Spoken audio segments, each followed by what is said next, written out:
All right, this is the Existential Bro. This is Juju. I have a very exciting special episode for you today. This is episode 24, Finding Peace. We keep it going. It's been in the making now for 4 years. Wow. And I have a very special guest. I have two special guests, actually. The first I want to introduce is Jonathan Mputu.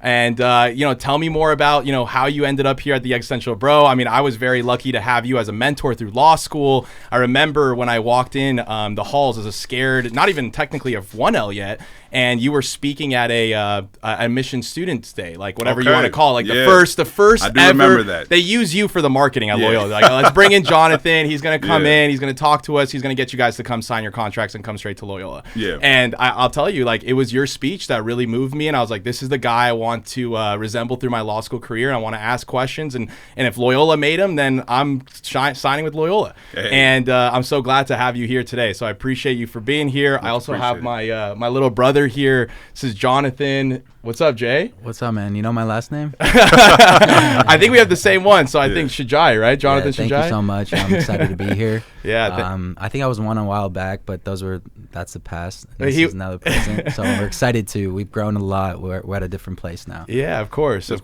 So Jonathan, tell me, we talked about this a lot. Yep. Through my growth at Loyola, Mm-hmm. actually even through the transfer of firms from my corporate firm to now doing a boutique family law firm, and you seem to have just so much knowledge on finding peace. And I say that in a broad term, because it's not an easy thing to define, right? Finding peace is, whether that's within your work, whether that's within your relationship, whether that's just within your personal day-to-day, right?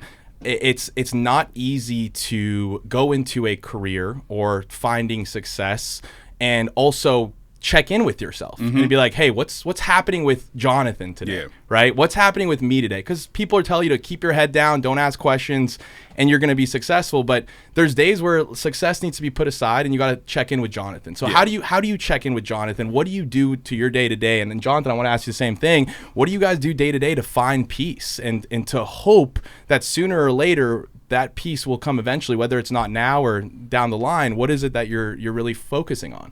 Man, I mean, that's a great question. Peace is just like you're saying. It's hard to define, and peace is different for every single person. And I guess the first step is, for me at least, is trying to figure out, what does peace mean for me? And for me, it really is just being in a place where I can actually just let go and not always be in my head, not always thinking about the next move. As important as it is to be focused on the future and plan things out, sometimes it's nice just to kind of be in the moment. And it's also an evolutionary type of thing where peace for me has always evolved. What was peace 10 years ago was like, let me just go out with the boys. Of course. Let's just have a good time. That's trip. Peace. Exactly. Yeah. Just take a break from real life. Of course. But then, as you get older, can't really party the way that you used to. Maybe you guys still can. Miami ruined that. I can't even drink that cup of rosé, man. So it changes. So as I've gotten older, I realized that peace for me is accepting who I am, where I'm at in life in this moment, and knowing that things are always changing and things will always get better as long as I'm in control. And today, for me, peace has come to the point where I've realized that in life, it's no longer me against the world. It's no longer me against my doubters. It really is me versus me. And since I've gotten to that realization, that has given me peace, because it's just an everyday battle. Sure. And every day doesn't have to be a victory. You can't win every day. It's just a reality. Like, you're going to have your good days, you're going to have your bad days. But knowing that tomorrow is another opportunity gives me peace. And it's a daily check-in. Some weeks are better. Some weeks I'm just on it. I'm just like, okay, I'm killing it, I'm crushing it. And other weeks are harder. Other weeks, it is 2 or 3 days in a row where it's just like, man, I'm not really getting much done. Yeah. But then it's just that reality of thinking, hey, tomorrow's another day. And then if I kill tomorrow, it doesn't really matter what happened the last few days. And then that in general gives me peace. What tools do you use to check in with yourself? And I'm going to come to you in a second, John, because I am curious. Like, I think for me, it's really difficult to find a moment to do that check-in. To just say, hey, cool down the engines. It's going to be okay. What's important to you right now? You don't need to worry about what happened today. You need to worry about what's going to happen tomorrow. Or maybe you don't even need to worry at all. right? Yeah. And it's hard for me to find those moments to check in. And even those moments when I do finally find to check in, I don't even know what tools I have in my, holster just to be able to take out and say, okay, what can I do to cool myself down, to take a moment to appreciate how far I've come? Because my biggest thing and my biggest struggle has been gratitude. It has.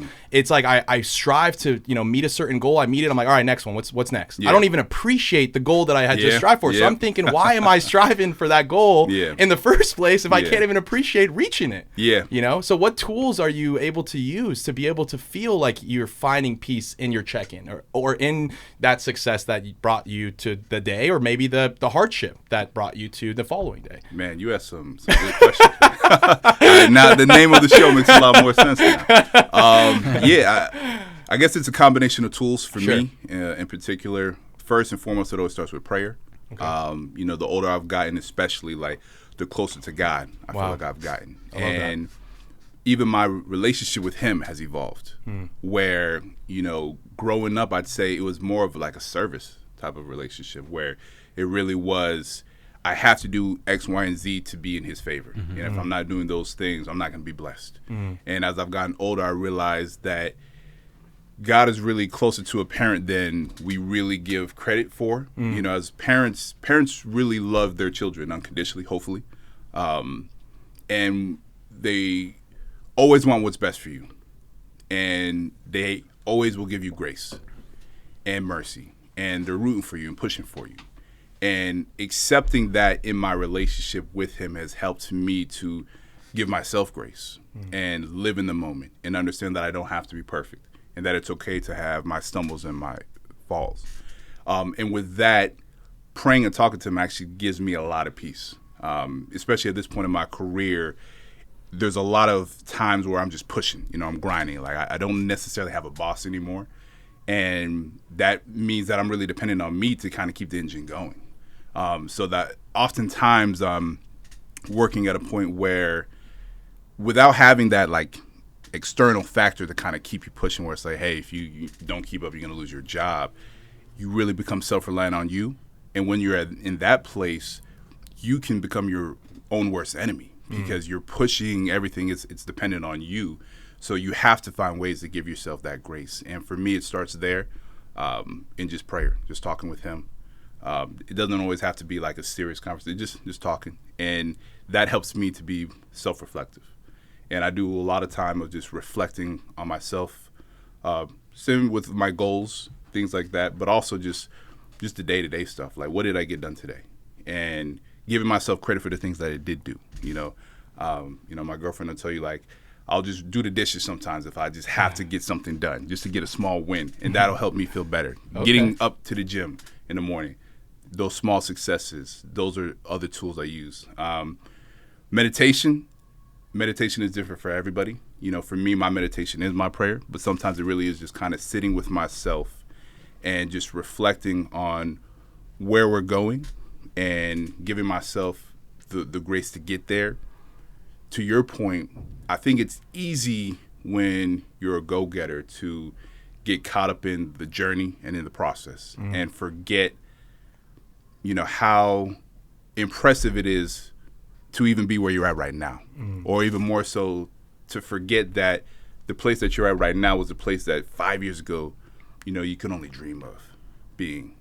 Like a quick example, this weekend was actually my 10th year college graduation. Reunion. Congratulations, Thank man. you. That's huge. It goes by fast. Yeah. I wasn't expecting it. And I didn't get the chance to go. I was teaching, so I was down in San Diego, just came back. This is in Colgate, right? Colgate, Okay. exactly. Yeah. Colgate, upstate New York. Sure. And when I was feeling a little bummed about it, just not being able to be there, or more so, not necessarily being where I thought I would be by now. I had just high expectations for myself.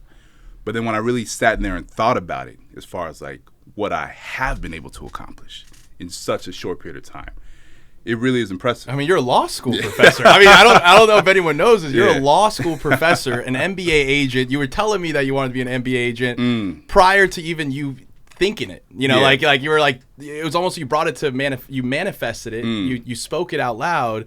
and you weren't sure what that route was going to look like. Yeah. I remember us sitting there at WME, Exactly. right in Century City at that little like lounge spot, which I now go walk by all the time and think of you, man. It's a really great, it's a crazy story because, you know, and I didn't want to interrupt you, but I think, and you're really good at this, John, and I want to know more about this, but I think you have a great presence to you. I think when you speak and when you give advice to people and you mentor others, you're not speaking so far ahead in the future. You're like, look, I'm just building brick by brick. Exactly. And that to me is what makes people who are successful and also great teachers, law school professor right in front of me, right? Great teachers, because people can relate to that, right? If you're talking 10 years down into the future and you're saying you got to do X, Y, and Z to get to there, it's like, it's arbitrary. You don't even know what that future looks like. You don't even know when you're going to pivot.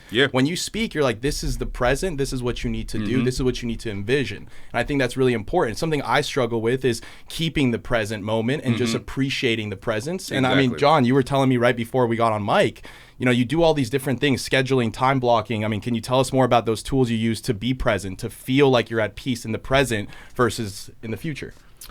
Yeah, man, that's a tough question. I mean, for me personally, I wake up every day thinking about the future. I'm like, what do I need to get done today that's going to help me get to a certain place in 5 years? I want that house. I want that car. I work in Hollywood, so I'm seeing all these things that I want, and it's like I'm chasing it. But then I take a step back, and I'm like, the only way to really find peace is having control of your thoughts and your mind, kind of something that you were just talking about, Jonathan. For myself, these tools that I use that really help me is finding this variety in your schedule and also feeling like when you're waking up, every day is not the same. So you're not waking up being like, oh, I'm doing the same shit. I'm waking up, I'm going to work, I'm getting home, I'm cooking dinner, I'm watching TV, and I'm going to bed.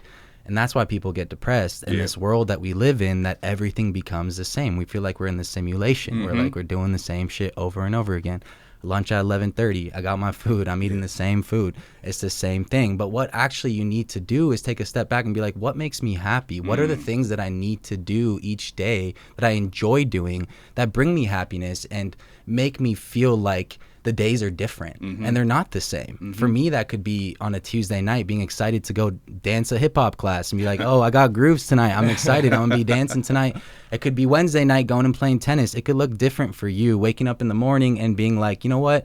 I want to go on a walk today. This is my morning ritual. I'm going to go on a walk. I'm not going to look at my phone. I'm going to read a book and I'm just going to be present. And honestly, I think the biggest thing is being present.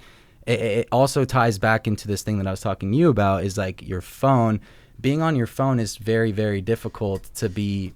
It's very difficult to be present when you're on your phone and your phone is around you because it's blowing up. You got work hitting you up. You got your friends hitting you up. You got different people reaching out and you're like, I'm not even in tune with myself. You're always distracted about all these other things. And then it goes into like, now you're calling your friends and you're checking on other people and maybe it's your family, it's your girlfriend or whatever that may look like for you, but you're actually never with yourself and you're never able to get into this dimension of how can I even search for this peace internally if I'm always distracted by something? And I think that's what's really important.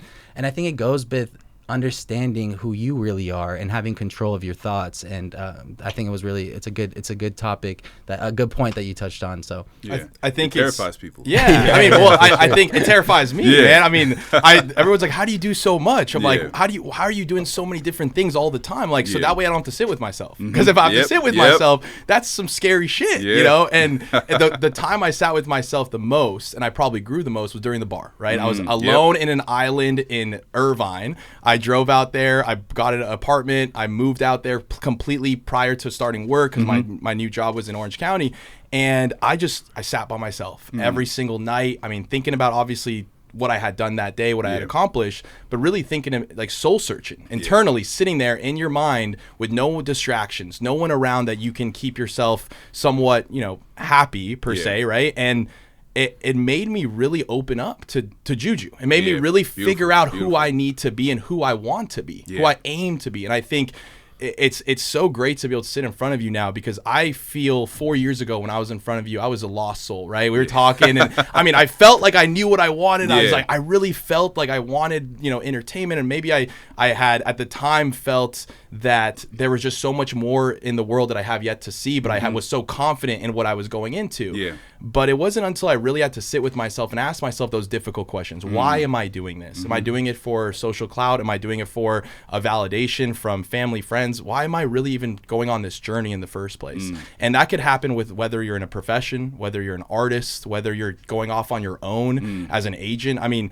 there's so many things that you're going to have to check in with yourself, especially when you're on your own, right? Because that's, like you said, you have to keep yourself motivated. You have to keep yourself happy. And my biggest struggle right now is to be able to sit with myself and ask the right questions and ask those difficult questions of, am I happy? Am I doing what's right every day? Am I doing enough? That's my biggest question is, am I doing enough? Because I have no idea what 5 years looks like. All I know is what today was. And I could check in with myself and I'm hard on myself, but maybe the following day might be a better day. I have no idea. I mean, with your grind, I mean, you were at a great company. You were working at this top talent agency. It seemed like you were, paving your way. What made you take this risk and just go off on your own? Like, how do you even find peace in that? Because that to me is a scary feeling. Yeah, it's not always easy. You there really is no right moment, if you will. And there's not going to be some like clear cut sign that tells you like, yes, this is the time. Sure. I need to do this. For me, what it came down to was staying true to myself, actually. I had promised myself that within 5 years at the company, and I was approaching 5, I was about 4.5 when I left. If at 5 years I wasn't where I wanted to be, then I had to change something. And I didn't know what it was going to be, but I needed a shift. I didn't want to get comfortable. And, I think you both kind of alluded to that. Like, people, they avoid themselves. So they stay busy because they figure as long as I'm busy, as long as I have something going on, then I have no time to just sit with myself and think about, well, what do I want? Who am I? What will my legacy be? And for that reason, I gave myself a deadline.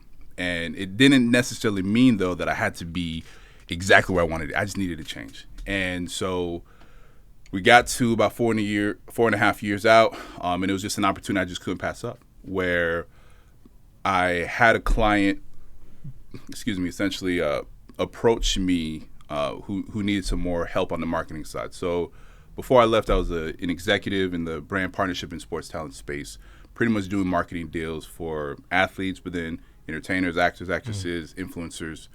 So I had a pretty good understanding of like that industry. And working at William Morris, I'm doing like the top of the top deals where it's like I know what the best, A-listers are getting. So it made sense for this client to, approach me to see if I was interested. They pretty much asked, like, do you know of an entertainment attorney or would you be interested yourself? So once that opportunity presented itself, I knew I had to jump. At that moment, I knew, like, these things don't happen every day. And who knows when the next time is going to happen. And whether I was prepared or not, I would figure it out. And I just had to have that trust that with my faith, everything that I needed would eventually come. But it's still scary. It's still scary in that moment to just go, to move. But you owe it to yourself. And that's pretty much what I had to keep reminding myself. Like, we had worked, sometimes I talk to myself in third person, but like we worked too hard to get to this point and to pass on it. And me passing on that ultimately it's the biggest disrespect to myself, because it's saying that we don't believe in us. And you can never get to a point where you stop believing in yourself. And I think a lot of people get to that point where we need that outside validation. We need other people to believe in us. We need our bosses to tell us we're doing a good job. We need all those things. So it's scary of the idea of like, I'm good enough on my own to do this and I can figure it out. But, one of my favorite sayings is like, lesser people have done more, so if they have the confidence to jump and believe in themselves, like, who am I not to believe in myself? So I use that to just go and, you just kind of figure it out. And, I want to kind of go back to a point that you mentioned earlier about like that fear was sitting with yourself. It's real, and it doesn't really get easier the older you get. You have to make the choice. Like, you really have to sit down and make the choice that I'm going to sit with myself and figure out who I am.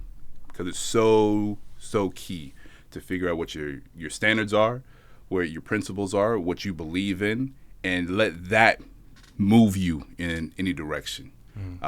You're not for everybody, and that's okay. But as long as you have peace with yourself, you'll end up in the places that you need to be. And then you'll have peace in your life. Like, there's plenty of people who have plenty of money, but they're completely unhappy because they're just in the wrong place, because their happiness is so dependent on outside validation, what other people could do for them, what things can they buy, material things, and that's never going to truly give you peace. The only way to really get peace is to sit with yourself and figure out, who are you? What do you want? What do you like? Regardless of what anyone else thinks or cares or expects of you, what do you want?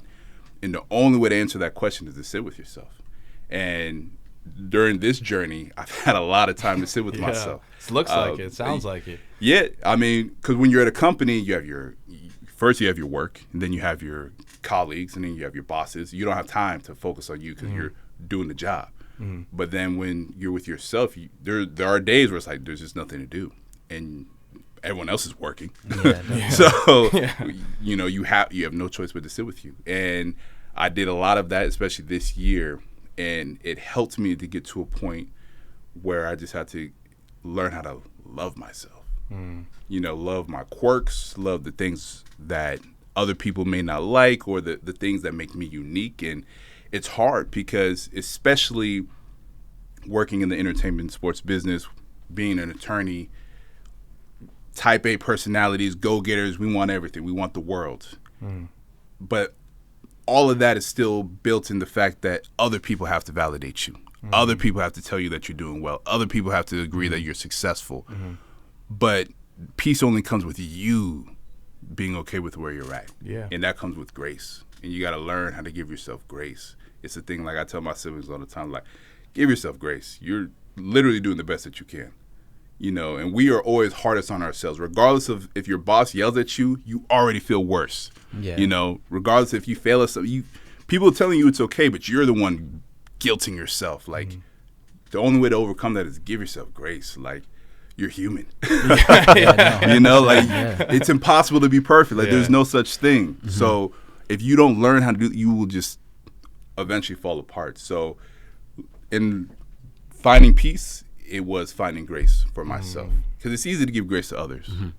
Hard to do to yourself. Especially when you have high expectations for yourself. Especially when you do a job where you're servicing others, right? You want to make other people happy. And my whole life, I was a tutor 16, 17 years, went into college admissions, been doing that for 5 years, started a business in law school. Love seeing the kids that I work with get into their top schools. Love seeing the parents excited to see their children successful or achieving what is going to be soon success. And that, to me, is the best feeling. Working as an attorney now, especially in family law, seeing families doing just a little bit better, because I was a part of that. Exactly. But I don't even know how to, at the end of the day, I don't know how to give that same grace to myself. And that's and you're good at that. I honestly think it has to do a lot with like feeling like the need to be distracted, and going back to what you were saying. I think there is this part of human beings that they're like, you know what, the way that I can get through this time is to distract myself so this time runs out, and then I can go ahead and do what I know that I'm good at, and what I know that makes me feel good. But I think when you take a step back, and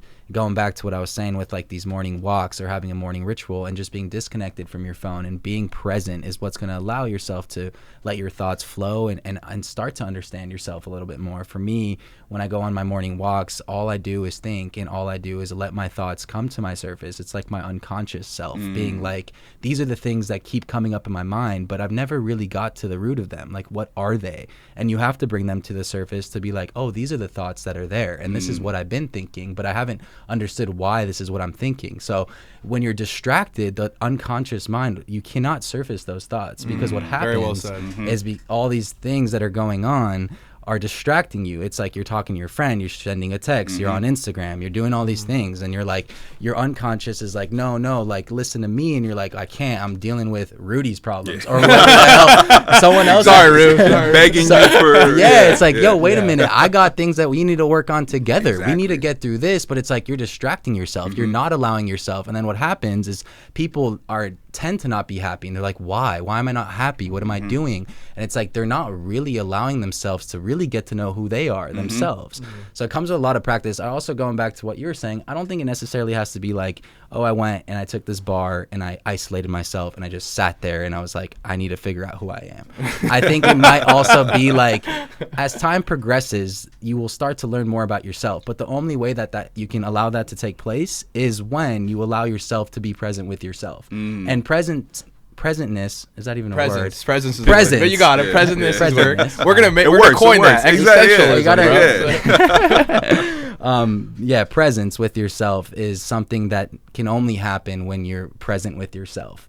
And I think it's an interesting concept because it goes back to this idea where even when people are hanging out sometimes, they're not even present. They're not even there. There's a lot of friends that I have that I'm with and they're on their phone or they're distracted or they're thinking about something and they're like busy. And it's like, why are we even kicking it? Like, you're not kicking it with me.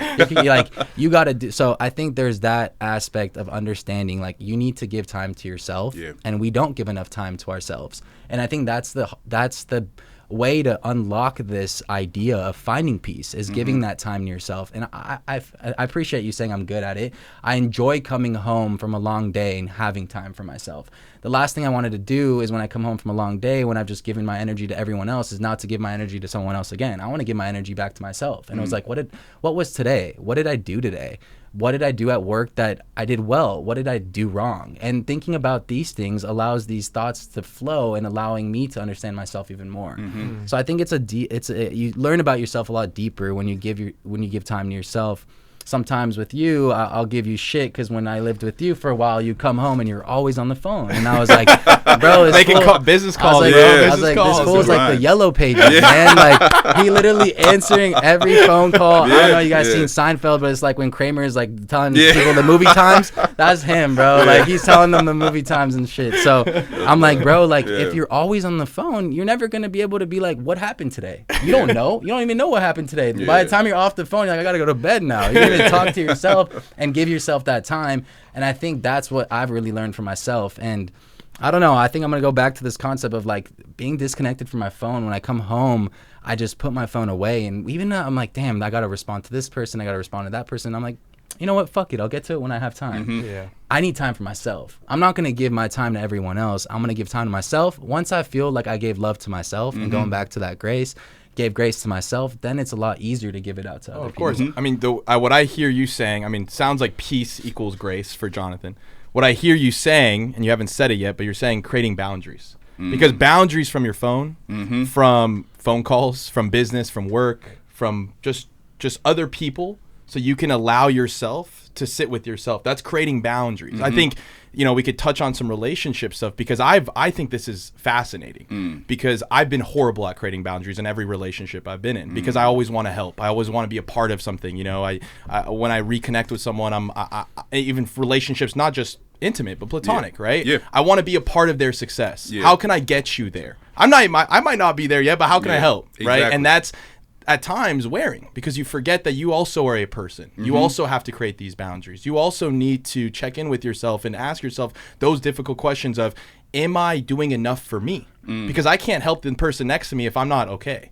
I mean, you now are living with your girlfriend, right? I mean, I'm almost right? There. Almost there. Like, you guys are, oh shit, my bad. I didn't mean to burn you out in front of you. I don't put pressure on her or anything. But you're in a relationship. Yes. Right? And you seem like a very emotionally stable guy. From on air, at least. On air, you seem like you got your shit together, right? What do you do in your relationship to find peace? What do you do in your day-to-day to create those boundaries? Because it's hard. When you're in a relationship, how do you tell someone when you get home, hey, I need a moment. I need an hour from you, or I need 30 minutes where I could just check in with myself, do the work, the healing that I need so I could give you my best self, my best Jonathan. What do you do to create peace in your relationship? I mean, I would love to talk about this. I'm gonna let you get it. I mean, a lot of it is, what Jonathan is saying about, making sure you take that time for yourself. I say the first thing is, before getting into a relationship, making sure that you really take time for yourself. It'd been about 5 years before I was in this relationship, So you're single for 5 years? Yeah. Okay. As far as, I had dated, and general things. I have dated. I'm not gonna say it out loud, but there was a couple. But as far as like an actual girlfriend, I took that time for myself, and I was very intentional about it. After my last relationship, I knew, okay, I lost myself a little bit. I need to take the time to find who I am again, and find out what I want, what my boundaries are, what my expectations are for myself. Where did I go wrong in the relationship? What are things I could have done better? And a lot of that comes down to self-love, honestly. It does. It really, you have to love yourself enough to know who you are and advocate for yourself, to one, find the right relationship, and then even in that relationship, knowing when to speak up. Because, I'd say like the first year of a relationship is just the fun part. You're getting to know someone, you're not sure where it's going to go. But then once you realize, okay, this is something I want to be in, then it becomes about advocating for yourself, which, I think it does two things. One, you love yourself enough to let your partner know who you are, and you're not pretending to be something else. Like, I think some people are in relationships where they create this version of themselves that they think is deserving or worthy of love. But you can only play that character for so long. And you have to come to a point where you know who you are and love who you are so that you can be your authentic self in that relationship. 100%. And when you are your authentic self, it's easier to maneuver because there's no pressure. I think when I was younger in my relationships, I'd really try to be this perfect guy so that my partner wouldn't leave me. And so that she would think that I was worth staying, not cheat, all of those things. Try to create this version. But then eventually you crack because you're like, you can only keep that up for so long. It's not who you are. Versus, taking that time with myself, figuring out who I was able to figure out, yes, I am this guy. I have my quirks. Like, I like these random things here, and I'm not for everybody. But that's okay. I love me, and I know there's someone out there who loves me. So if I just am me, it'll be fine. And if it doesn't work out, then that just person wasn't for me. And I'm getting closer to the person who is. And that gives me that piece of just being myself in the relationship. And the hope is that it enables your partner to also be themselves or their selves. And then together you work on finding that balance. Because I think that's the other aspect of a relationship is the communication part. Communicating, what you guys are mentioning, your boundaries. Letting them know, hey, like, this doesn't work for me. And then just having that conversation, because it can't be like, these are like, you can have red flags, but it's like, it can't be like, okay, these are the rules. Relationships have to be flowing. You have to just keep going back and forth. It really is more so like, these are my expectations, and this is what I would like. I'm letting you know what my expectations are, and you could tell me whether or not, yes, this works for you, or I can't give you that, but I can give you this. And then now it's like, okay, I've presented to you what I want and what I need. And you're telling me what you can give me and what you're comfortable with. And then I have to choose whether or not I'm okay with that. A compromise. Exactly. Sure. And if you can compromise, then at least you can both move forward knowing that you're both giving something up, but it's your choice. You're not forced to be in this relationship because you're choosing to be in it. And then that gives you peace moving forward that, okay, this is a give and take. My partner's working with me, and we're figuring out what our relationship looks like. And it's easier to kind of block out the outside noise based off of that. You're not worried about Instagram or anything like that because your relationship is unique to you. So it's just, honestly, that was just growth. Yeah, learning from past relationships and learning what didn't work. And then also knowing, a lot of what Jonathan was saying, life is hard in and of itself. Sure. So in my relationship has to be an asset to me. Obviously, I'm going to give too, but like ultimately it has to make my life easier, it has to make it better. The last thing you want to do coming home after fighting the world is fight your partner. So it has to be like, okay, we're helping each other refill our cups so that tomorrow we're ready for battle again. That's kind of like my mentality of a relationship. The only way to get there is like, hey, what do you need? This is what I need. What can we give each other? And then also not putting too much pressure on that relationship. I think when you're younger, you also come to a point where you believe that your relationship has to be everything. Like they pick you up when you fall down. They give you laugh with them, like everything. And then realistically, your one person can't be everything for you. And it's actually very dangerous if you get to that point. Sure. But once you establish what they are, then you can learn, okay, I do need to have my friends if I want to go out and get crazy, because I know I'm not going to get that here. It's okay to get it elsewhere. You know, it takes pressure off of both people. It spreads out the workload. And then, again, that comes back to knowing yourself and loving yourself and being able to communicate the things that you need, your expectations, and all of those type of things. Yeah, and I think what you're saying, the only thing I'll correct you on is expectations. What you're really saying is value system. These are my values. Yes. Because you can't expect someone to give you those Exactly. those. I don't want to say non-negotiables, but at the end of the day, they're your non-negotiables. Here's my non-negotiables. Here's what I believe I stand for. Here are my values that I will not change for someone. But I'm willing to change maybe X, Y, and Z. And I'm willing to compromise with you here. And I'm willing to build a future with you, and you be an asset to me, and I'll be an asset to you just as much. Exactly. Because that's partnership. Yes. And I think what you're really saying is, where do our values align? Do they align? And if they do, I'm willing to work on it with you. I'm willing to, and if there's things that we need to talk out, let's compromise. Exactly. And I think that, I really relate to that. I was a younger, Juju, like out in the world, trying to understand relationships, trying to be in relationships, and trying to find love.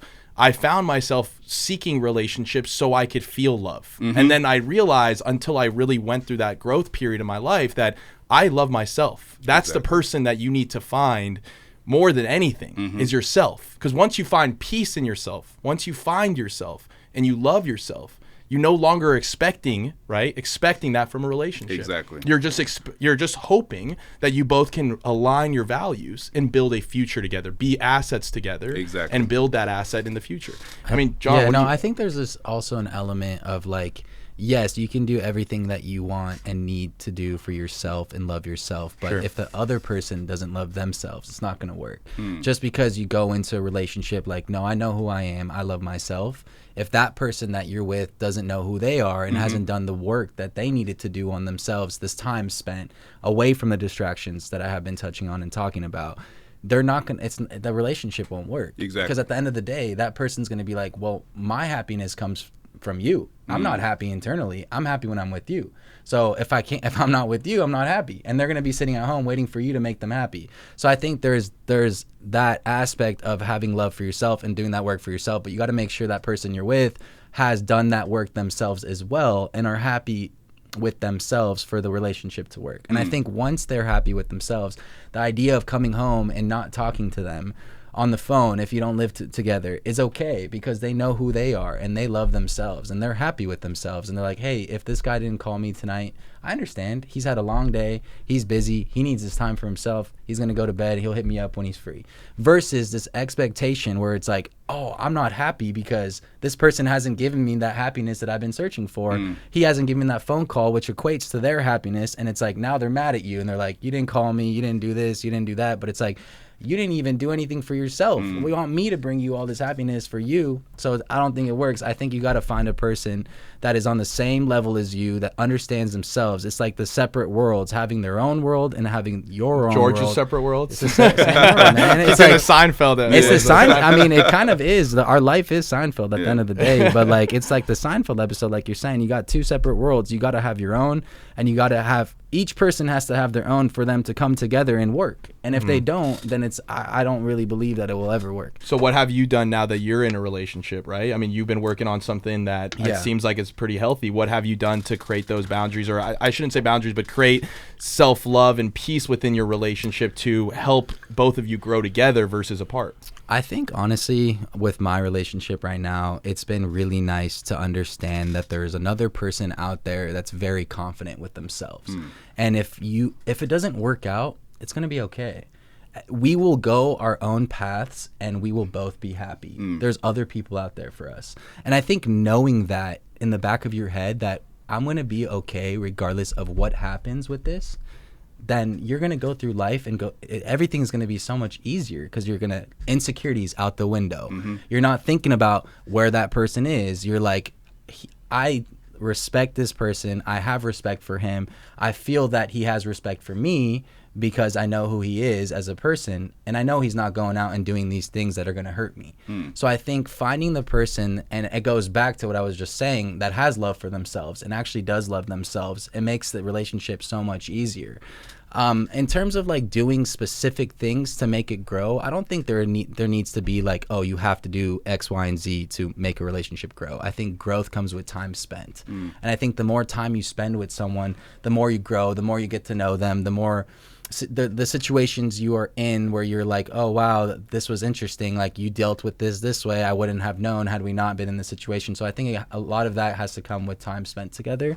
The biggest thing I will say is definitely setting boundaries in the sense of being okay with certain things that they might not be okay with, and you talk about it and be like, hey, look, I don't like this way, kind of going back to what you were saying. And I don't think it necessarily has to be like non-negotiables and being like, oh, these are the things that if you don't do these, it's not going to work out. I think it's more so like this is kind of what makes me happy. This is what makes me happy, and this is what bothers me. And honestly, if you do these things, we might have an argument because it bothers me. So I just want to put this on the table. It's kind of like us living together when we were roommates. I was like, yo, bro, like these are the things that will work for me as a roommate, and these are the things that won't. And if you end up doing some of these things that won't, it's gonna bother me. I'm gonna be frustrated, whatever that may be. So. Sure. I mean, what I hear you saying is having patience for your partner.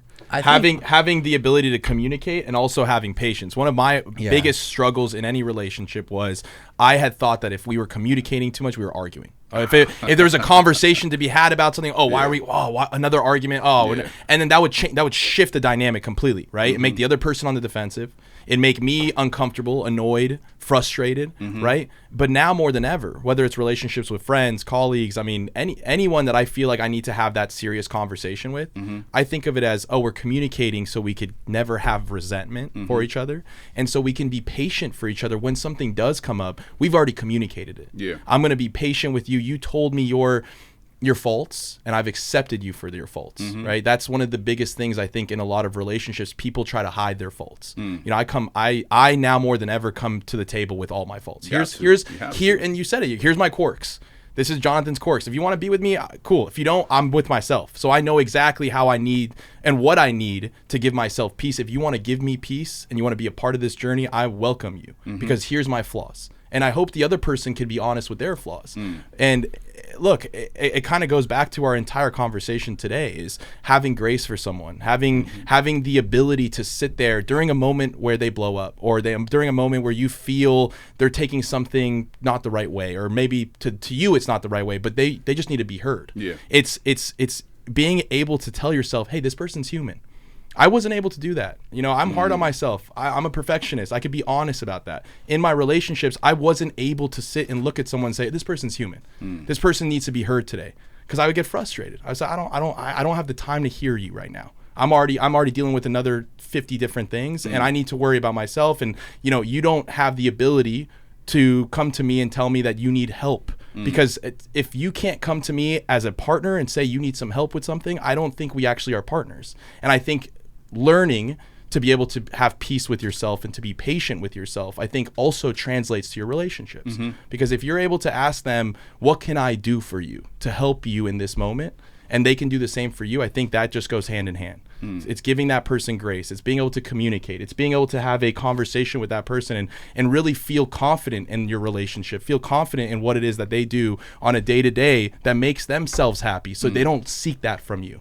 That to me is super important. That's the root of it all, I think, is like they need to find happiness within themselves before they can. You can't give anyone else happiness. You can't help anyone else before you help yourself. So at the end of the day, the whole point of a relationship is to grow together. It's to help another person grow. But it's like, if you're working on your own growth and you're trying to grow yourself and you haven't given yourself all that love that you need, those conversations that you need for yourself, how are you going to go give that to someone else? You're not. You just won't be able to. You can half-ass it, you can try, but it's going to be difficult, and you're going to get upset, and you're going to be like, why am I helping this person out? Because your unconscious is like, yo, you got to help yourself out first. So I think that's the biggest thing. I want to tie this whole episode together, but like now that you've, I know, because it's great. I love talking about because I do think the existentialism really comes in when you're talking about multiple different topics and how you could apply peace within your work, within your relationships, within your day-to-day, your personal life. But now that you've experienced and you've had, both of you have grown tremendously from when I met you 5 years ago, sitting in front of you as a not even a 1L yet, and from the moment that I moved in with you and we had our bouts. But I've really seen how much you've grown, and the fact that you're my little brother is still freaks me out, because I still feel like you're my big brother sometimes, right? And I respect you so much. So what would be some advice that that you'd give yourself in your earlier years, 10 years ago when you were coming out of college, when you're graduating? What would be some advice now that you've gone through this journey, and you still have so much journey to go, and you're still finding peace, and you're still finding peace? Every day is a change, every day is a challenge, every day is a beauty. What kind of advice would you give young Jonathans? man. Hey. And I'll end it with that, man. I'll end it with that, brother. Listen, man, the future is beautiful, brother. Yeah. Pretty much, I would just tell him, give yourself grace sooner. Yeah, I agree. Like, I just remember so many times beating up by myself. Other people trying to give me grace and me refusing it because I didn't love myself that much. So much of my validation when I was younger came from the outside, what other people thought about me, other people talking about my future, my success and stuff. Sure. I'm the eldest of 3 siblings, so the pressure I put to be a good big brother, be a good son. It took me a long time to really learn about self-love. And I think it really is the key to 100%. So much of what we're saying is that self-love. From self-love will come grace and come peace. Yeah. But you have to learn how to love yourself first. It's difficult in today's day and age because of social media. It's easy to compare yourself. But my best moments of the year are when I'm going on a social media cleanse. And I just turn it off and just stop looking. Because then it's just, there's nothing to compare. Present. Yeah, it's there. You're just present. Yeah, whatever you're doing day to day is what you're doing. Exactly. Yeah. And then you're able to give yourself that credit for like, hey, look how far we've come. And it is that self-growth. Like I said earlier, like for me, I've come to a point in my life where it's really me versus me. And it's scared me, nervous me, anxious me, fearful me versus confident me, strong me, courageous me, ambitious me. And every day is a battle. And if I lose one day, it's okay. I'm going to come back the next day and I'm going to fight. But it's that personal growth, with the foundation of self-love. And, the biggest weapon is grace. Because if I'm able to forgive myself for like the hard days, then I can come back tomorrow with a clean slate, not feel guilty about what I didn't do the day before, and then I can go back. And you have enough strong days in a row, then I'm undefeated. And then it doesn't matter what's happening on the outside world. If I know internally I can't be beat because I'm going to beat me, then life just becomes, your oyster. Now it's just like, how far can I go? And that's the fun part. Yeah, I love that. I got a question for you. In terms of first, I got to say, everything you said was great. It makes a lot of sense. In terms of thinking about the future, how do you feel about that? Are there things that you think about when you wake up and you're like, damn, I want that?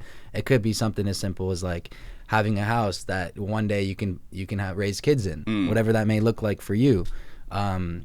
Experiences, vacations, or whatever that looks like for you. Do you think about your future every single day? And if so, how does that make you feel? I do. Every day I think about it. I want generational wealth.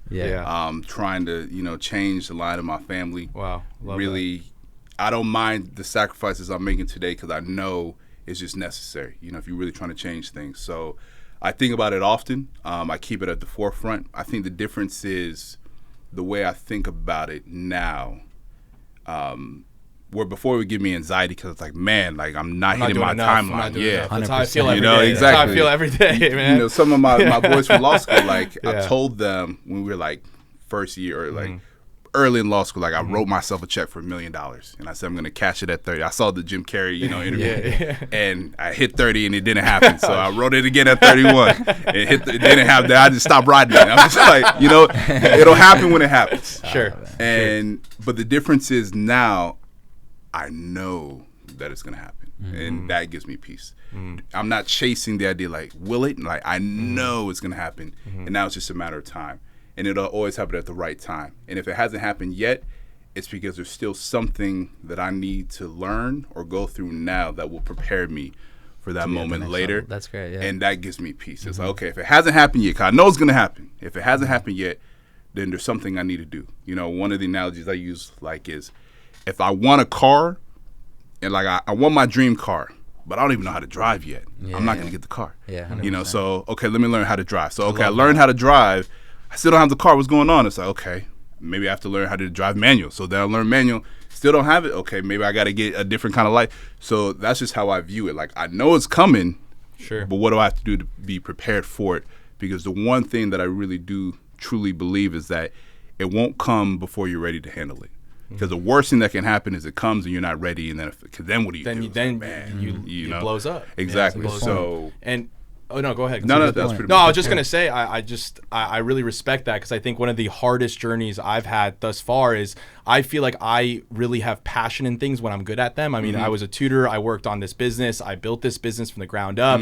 I was getting people into colleges. I was helping and doing really well for myself. And then all of a sudden, I'm an associate at a law firm, and I'm like sinking underwater. Yeah. And I'm like, what can I do to be better? And I want to be successful. And I'm gonna be 30 next year. And I saw this life for myself coming out of law school that I don't have yet. Yeah. And I ask myself, wait, you don't even know how to let alone paint. You don't even have the paintbrushes yet. You got to learn. You got to have the tools to be able to paint. Like you just said, you need to know how to drive to be able to drive the car. Yeah. And I think sometimes in our generation, especially, like we expect things to either have purpose, right, or we expect our career to have, you know, purpose in what we do every day, meaning. But meaning sometimes comes from just being good at something. Yeah. And to be good at something, you need those 10,000 hours. You need to.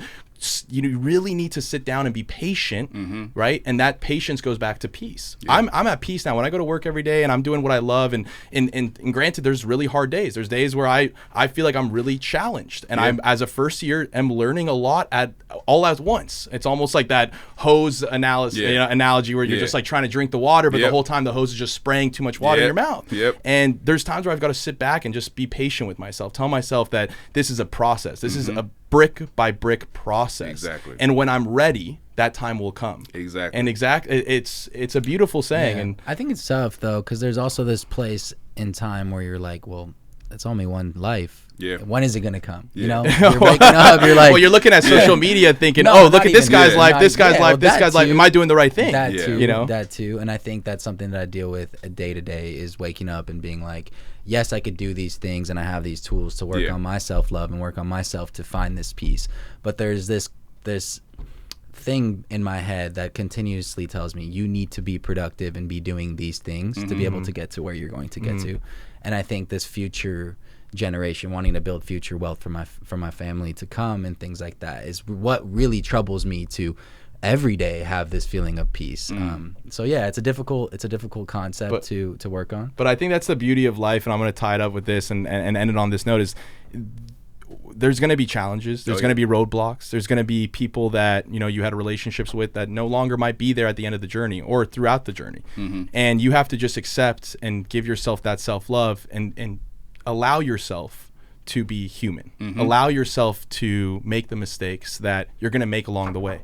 Allow yourself to make the mistakes in the relationships that might not be with you anymore. And allow yourself to learn from those mistakes and be a better person from those mistakes. Because I think, you know, there's this misnomer that we need to have all the answers now, right? Like there needs to be something now so we could feel like at peace. But peace just comes with practice. Peace is a ongoing practice, and I learned that more now this year than I ever have. I thought peace came from the end goal, the end result, getting a job at a law school, passing the bar, all these things. But then when you find out that nothing changed, you have to ask yourself those difficult questions of why did I do these things and what am I trying to achieve from this journey? And I think that's been a ongoing practice. Yeah, it's like Mr. Miyagi out here.